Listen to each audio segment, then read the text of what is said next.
প্রতিগণে 15 দিনে ভাওয়ালীদের থেকে সহকারী রেঞ্জ কর্মকর্তা ও কূপ অফিসারের পকেটে যাচ্ছে প্রায় 75 লক্ষ টাকা। বছরের কোটি টাকার রাজস্ব হারাচ্ছে সরকার। সহকারী রেঞ্জ কর্মকর্তা, কূপ অফিসার ও স্টেশন কর্মকর্তা একই ব্যক্তি হওয়ায় ঘুষ বাণিজ্য বেড়েছে। এই টাকাগুলো ওরা সবাই ভাগ করে। অতিরিক্ত না দিলে তো আবার আনতে দেয় না, ওদের ঘুষ দেওয়া লাগে না। হয় কি বললাম তো, দোষ কি? আজকাল তো ঘুষির ব্যাপার সবকিছু। আমি 50,000 আর আরেকটায় 40,000, মোট 80,000। কোন কোন জায়গায়? নলিয়ান আর বিশেষ প্রতিনিধি।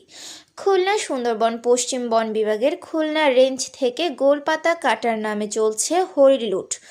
সরকার হারাচ্ছে কোটি টাকার রাজস্ব। সহকারী রেঞ্জ কর্মকর্তা, কূপ অফিসার এবং স্টেশন কর্মকর্তা একই ব্যক্তি হওয়ায় ঘুষ বাণিজ্য বেড়েছে।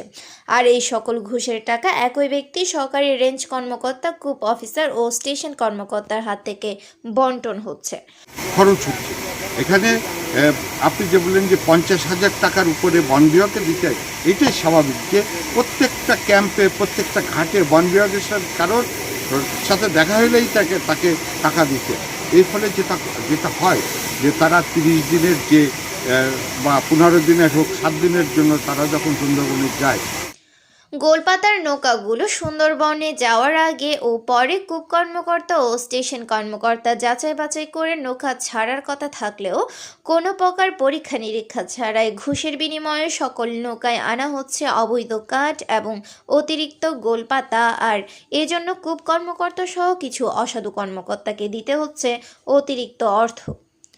আবেদ আলী নামে এক ভাওয়ালি বলেন, আমরা প্রতিগণে পাস পারমিট নিয়েই সুন্দরবনে যেয়ে থাকি।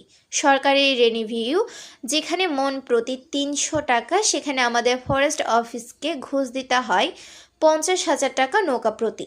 এত টাকা ঘুষ দিয়ে সুন্দরবনে গোলপাতা কাটতে গেলে আমাদেরও তো লাভ করতে হবে। এজন্য আমরা 500 মনের জায়গায় নৌকায় যত দরে ততই কাটি, এতে করে কখনো 2000 মন থাকে। ঘুষ ছাড়া ফরেস্ট অফিসে কোনো কথা বলা যায় না। প্রত্যেকটা ক্যাম্প বা স্টেশনের সামনে দিয়ে যেতে গেলেই তাদেরকে ডিউটির টাকা দিতে হয়। এর থেকে আমরা পরিত্রাণ চাই। আব্দুল জব্বার নামে এক ভাওয়ালি নৌকার মালিক ছদ্মনাম বলেন, প্রত্যেক গণের নলিয়ান স্টেশনের কূপ অফিসার ইসমাইলকে 17,000 টাকা ঘুষ দিতে হয়। এছাড়া মাজা ফুটা, আদাচাই সহ সামনে যত স্টেশন রয়েছে সকল স্টেশনেই টাকা দিতে হয় আমাদের।